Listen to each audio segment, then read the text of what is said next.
Assalamualaikum warahmatullahi wabarakatuh. Selamat pagi anak-anak ibu semuanya. Apa kabar hari ini? Masih tetap semangat kan?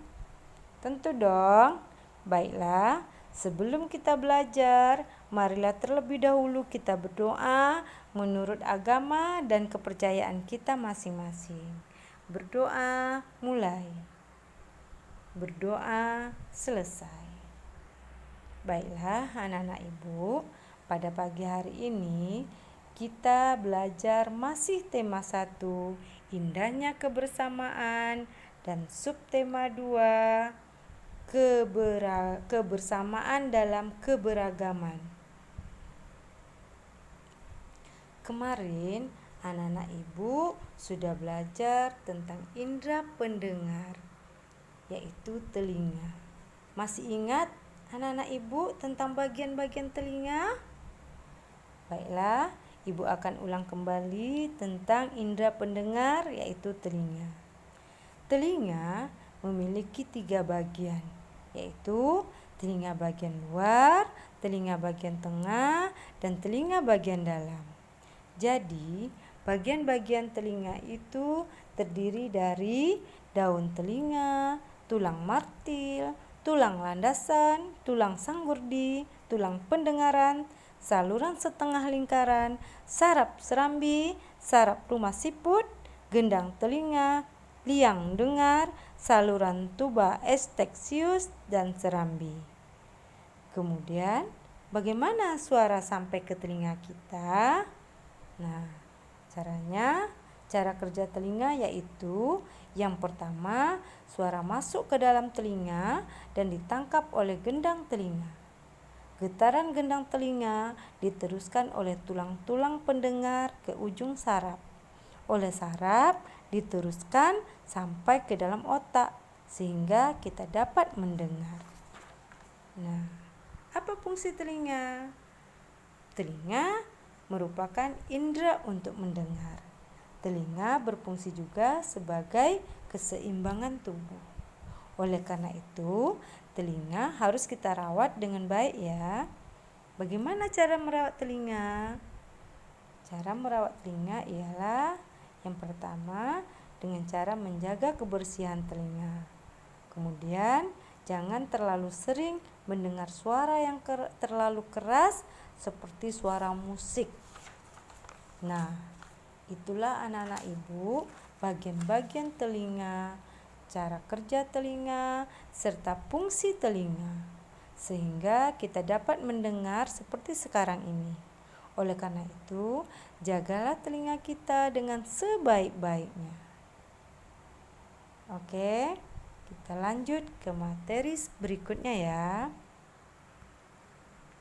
yaitu kita masuk lagi gagasan pokok dan gagasan pendukung. Masih ingat dengan apa yang dimaksud dengan gagasan pokok? Ini kemarin anak ibu masih ada yang belum paham dalam menentukan gagasan pokok. Oleh karena itu, kita ulangi lagi ya. Gagasan pokok adalah ide utama yang dibahas dalam suatu bacaan, dapat berupa kalimat inti atau pokok paragraf. Jenis-jenis paragraf berdasarkan letak kalimat utama yaitu yang pertama, paragraf deduktif. Paragraf deduktif adalah suatu paragraf yang terdiri dari kalimat ide pokoknya terletak di awal paragraf atau paragraf yang dimulai dengan mengemukakan persoalan pokok atau kalimat topik, kemudian diikuti dengan kalimat-kalimat penjelas atau kalimat pendukung. Yang kedua, paragraf induktif. Paragraf induktif adalah suatu paragraf yang kalimat idenya terletak di akhir paragraf atau paragraf yang dimulai dengan mengemukakan penjelasan-penjelasan, kemudian diakhiri dengan kalimat topik. Yang ketiga, paragraf campuran. Paragraf campuran yaitu paragraf yang kalimat ide pokoknya terletak di awal paragraf dan ditegaskan kembali di akhir paragraf.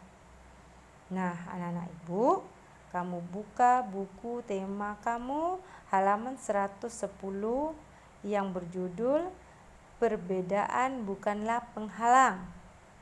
Kamu baca teks tersebut, kamu lihat paragraf pertama. Di bacaan tersebut dapat kita buat gagasan pokoknya, yaitu seperti contoh berikut.